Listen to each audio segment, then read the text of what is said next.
अस्सलाम वालेकुम, welcome to my YouTube channel. और मैं आपकी टीचर नाइला। और आज जो हम टॉपिक डिस्कस करने जा रहे हैं वो है रिकम्बिनेंट डीएनए टेक्नोलॉजी। री मीन अगेन, कम्बिनेंट मीन कंबाइन करना, डीएनए मीन के इस प्रोसेस के अंदर, इस टेक्नोलॉजी के अंदर हम डीएनए मॉलिक्यूल्स को आइसोलेट करते हैं डिफरेंट स्पीशीज़ से। और आइसोलेट करने के बाद उनको हम लाइगेट करते हैं और लाइगेट करके एक होस्ट ऑर्गेनिज़म के अंदर इंसर्ट कर देते हैं। होस्ट ऑर्गेनिज़म वो ऑर्गेनिज़म होता है जिसके अंदर हम चाहते हैं कि किसी दूसरे जो ऑर्गेनिज़म है उसकी प्रॉपर्टीज़ आ जाए। उससे हमारे पास एक हाइब्रिड बन जाता है जिसको आगे हम फोरेंसिक में या फिर साइंसेस वगैरह में यूज़ करते हैं, मेडिसिन वगैरह में। आज के वीडियो लेक्चर में हम जो रिकम्बिनेंट डीएनए टेक्नोलॉजी है उसके स्टेप्स को डिटेल में डिस्कस करेंगे। कि सबसे पहला स्टेप है आइसोलेशन ऑफ डीएनए मटेरियल।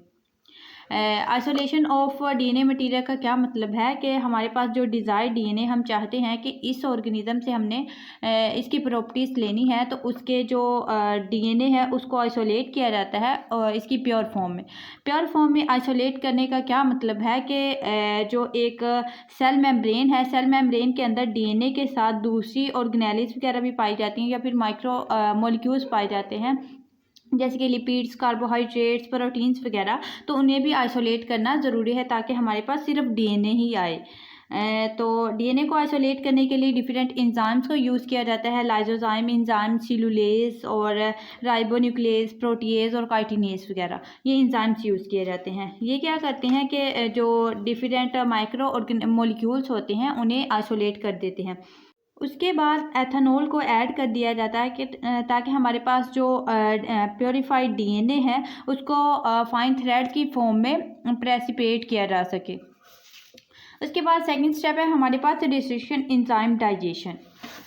इस स्टेप में क्या होता है कि रिस्ट्रिक्शन एंजाइम यूज़ किए जाते हैं। कि रिस्ट्रिक्शन एंजाइम्स क्या होते हैं, पहले जाना ये ज़रूरी है कि ये चीज़ों को रिस्ट्रिक्ट करने के लिए यूज़ किए जाते हैं। ये एज अ सीज़र के तौर पर काम करते हैं कि जिस तरह सीज़र की मदद से जो डिफरेंट चीज़ें होती हैं उन्हें कट आउट किया जाता है, तो हमारे पास इसमें रिस्ट्रिक्शन एंजाइम इस तरह से यूज़ होते हैं कि हमारे पास जो प्योरीफाइड डीएनए होता है उसको रिस्ट्रिक्शन एंजाइम की मदद से कट आउट किया जाता है। और इसके अलावा कट आउट करने के बाद हमारे पास हम एक तकनीक यूज़ करते हैं, एग्रोस जेल इलेक्ट्रोफोरेसिस।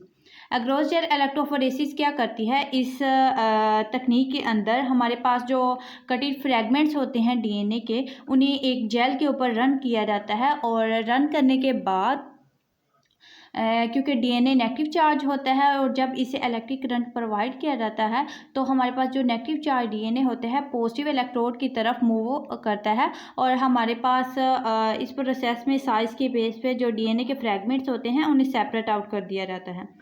और इसके बाद जो वेक्टर डीएनए होता है हमारे पास, जिसके अंदर हमने जो डिज़ायर्ड डीएनए इंसर्ट करना है, उसे भी सेम प्रोसेस के थ्रू पहले आइसोलेट किया जाता है और देन रिस्ट्रिक्शन एंजाइम की मदद से कट आउट किया जाता है।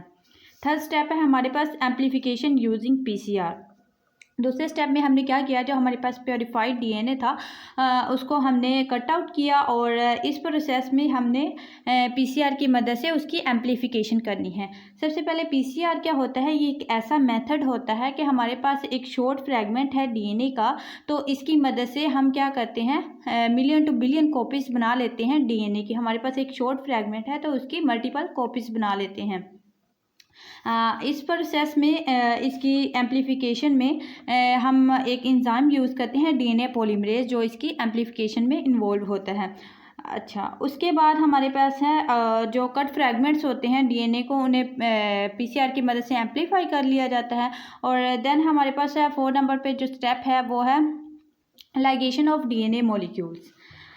हमारे पास जो प्योरीफाइड डीएनए है, जो फर्स्ट स्टेप में हमने प्योरीफाई किया था उसको, और जो वेक्टर ऑफ इंटरेस्ट है जिसके अंदर हमने अपना प्योरीफाइड डीएनए इंसर्ट करना है, उन्हें सेम रिसेशन एंजाइम की मदद से कट आउट किया जाता है। ये नहीं कि डिफरेंट एंजाइम की मदद से, सेम एंजाइम्स की मदद से उन्हें कट आउट किया जाता है। अब क्या करना है, हमारे पास जो पेरिफाइड डीएनए और वेक्टर ऑफ इंटरेस्ट कट होने के बाद जो हमारे पास वेक्टर का जो माउथ होता है वो ओपन हो जाता है। उसके मदद से हम जो डीएनए लाइगेज, ये एक एंजाइम होता है, इसको यूज़ करते हैं ताकि हमारे पास जो डीएनए मॉलिक्यूल्स हैं, एक तो ये पेरिफाइड डीएनए और ये वेक्टर ऑफ इंटरेस्ट है, इन्हें कंबाइन किया जा सके और एक हाइब्रिड बना दिया जाए। अच्छा, इन दोनों के कम्बिनेशन से हमारे पास एक हाइब्रिड बनता है जिसे हम रिकम्बिनेंट डीएनए मॉलिक्यूल्स कहते हैं। और इस प्रोसेस में जो टेक्नोलॉजी यूज़ होती है उसे रिकम्बिनेंट डीएनए टेक्नोलॉजी कहते हैं। उसके बाद हमारे पास पांचवा स्टेप है insertion of recombinant DNA into host. इसमें हमारे पास जो अब हमने डिज़ायर्ड डीएनए और होस्ट को कंबाइन करने के बाद हमारे पास रिकम्बिनेंट डीएनए बन गया है, तो उसको हमने होस्ट के अंदर इंसर्ट करना है, मतलब जिसके अंदर हम चाह रहे हैं कि इस ऑर्गेनिज़म के अंदर हम दूसरे किसी ऑर्गेनिज़म की प्रॉपर्टीज़ चाहते हैं, तो वो हमारे पास होस्ट होगा। ज़्यादातर केसेस में बैक्टीरिया को एज अ होस्ट यूज़ किया जाता है।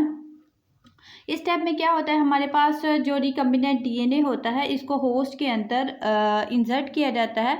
यूजली तो आमतौर पर बैक्टीरिया सेल ही यूज़ किया जाता है इंसर्ट करने के लिए, और इस प्रोसेस को हम ट्रांसफॉर्मेशन का प्रोसेस कहते हैं। अच्छा, बैक्टीरिया सेल्स भी आसानी से क्या करता है, रिकम्बिनेंट जो डीएनए होते हैं उन्हें अपने अंदर इंसर्ट नहीं करता। ऐसा नहीं होगा कि हमने पकड़ा रिकम्बिनेंट होस्ट के अंदर इंसर्ट कर दिया, लेकिन बैक्टीरिया सेल्स की भी कुछ प्रॉपर्टीज़ होती हैं, वो हर रिकम्बिनेंट डीएनए को अपने अंदर इंसर्ट नहीं करता।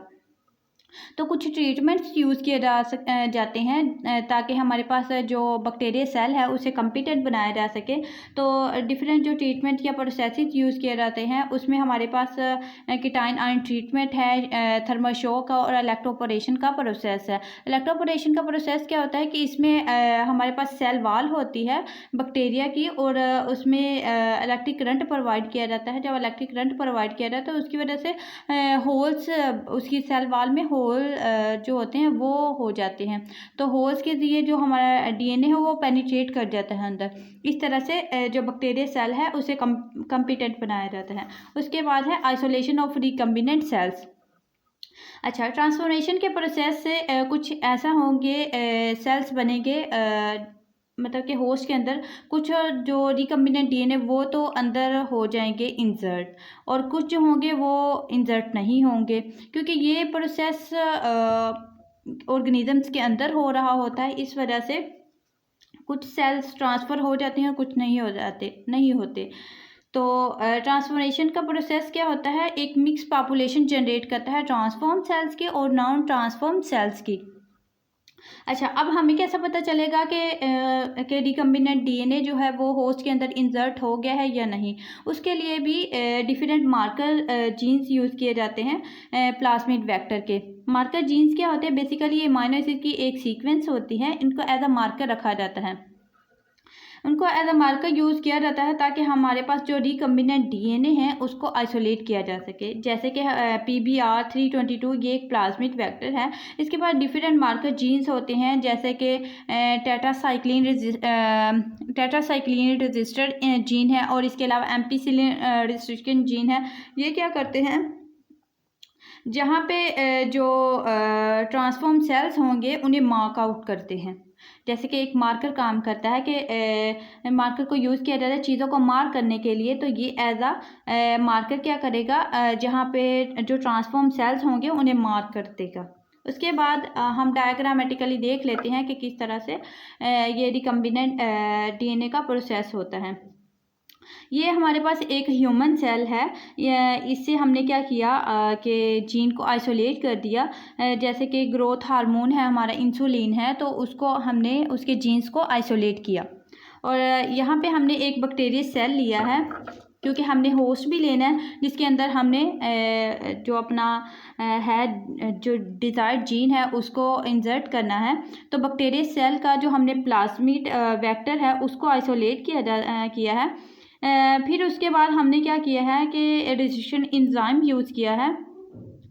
जो हमारे पास डिज़ायर्ड डीएनए था उसे रेजिस्ट्रेशन एंजाइम की मदद से कट आउट किया है। इधर भी हमने जो वेक्टर है उसको सेम रिस्ट्रिक्शन एंजाइम की मदद से कट आउट करेंगे। और इसके बाद हमने जैसे कि हमने पीछे डिस्कस किया, रिस्ट्रिक्शन के बाद हमने उसकी PCR लगाया। PCR की मदद से हमने एम्प्लीफिकेशन की। एम्प्लीफिकेशन का क्या मतलब होता है कि मतलब हमने इसकी मल्टीपल कॉपीज तैयार कर ली हैं। अब हमने क्या दोनों को लाइगेट कर दिया है लाइगेज एंजाइम की मदद से। ये लाइगेशन का प्रोसेस है। इसमें दोनों को हमने लाइगेट किया तो यहाँ पे रिकम्बिनेंट हमारे पास DNA बन गया है। उसके बाद इसको हमने होस्ट के अंदर इंसर्ट कर दिया जाता। उसके बाद क्या होगा कि डिफरेंट मार्कर्स को, जैसे कि हमने पहले डिस्कस किया कि डिफरेंट मार्कर्स जो होंगे वो इन्हें क्या करेंगे, मार्क आउट कर देंगे, ताकि हमें पता चल जाएगा कि हमारा जो रिकम्बिनेंट DNA है वो होस्ट के अंदर इंसर्ट हो गया है।